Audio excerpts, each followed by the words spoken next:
Here we're going to demonstrate how to carry out a brake performance test using a conventional roller brake tester.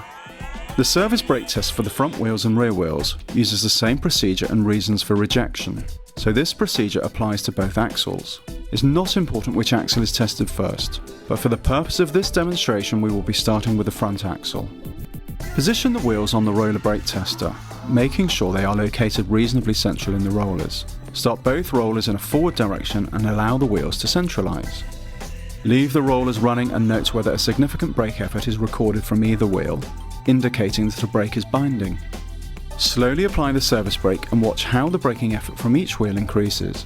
Use your experience to reach a moderate braking effort and avoid getting to maximum effort or wheel lock. If the brake efforts don't increase at about the same rate, then that is a reason for rejection. Once at a moderate brake effort, hold a steady pedal pressure and check for fluctuation of brake effort through each wheel revolution. Then gradually release the brake and check that the brake effort at each wheel reduces at about the same rate. Once the brake is fully released, gradually apply the service brake again, this time until maximum effort is achieved or the wheel locks and slips on the rollers. Stop the rollers if they haven't already stopped automatically and record the maximum brake efforts achieved and whether wheel lock occurred. If there's a parking brake on the axle you're testing, you would test that next. But if there isn't, move the vehicle to test the next axle and carry out the service brake test again using this procedure. For the parking brake test, start both sets of rollers again, keeping the disengage button pressed in throughout the test if it is a conventional hand lever type. Gradually apply the parking brake until maximum effort is achieved or the wheel locks and slips on the rollers.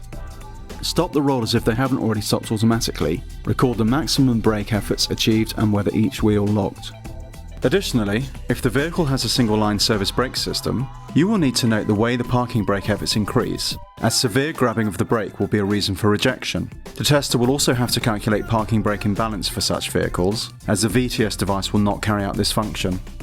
Your inspection checklist should now detail any brake performance defects noted throughout the inspection, as well as the maximum brake efforts for each wheel and whether the wheel locked. This information should be entered onto the VTS device, which will automatically calculate the brake performance test result in respect of overall brake efficiency and brake imbalance. Where you indicate that a wheel has locked, the VTS device will take this into account when making the calculations. Reasons for rejection for any brake performance defect must be selected using the component list in the usual way. These include excessive bind, the braking efforts not increasing at about the same rate, excessive fluctuation of brake effort, the braking efforts not decreasing at about the same rate, and little or no brake effort from any wheel. Don't forget that for vehicles with a single-line braking system, parking brake imbalance or severe grabbing defects must also be selected manually using the component list. Although this brake test procedure is recommended for use with conventional roller brake testers, not all roller brake testers are able to run both brake rollers together to check maximum efforts. Where this is the case, maximum efforts must be checked running each roller set individually.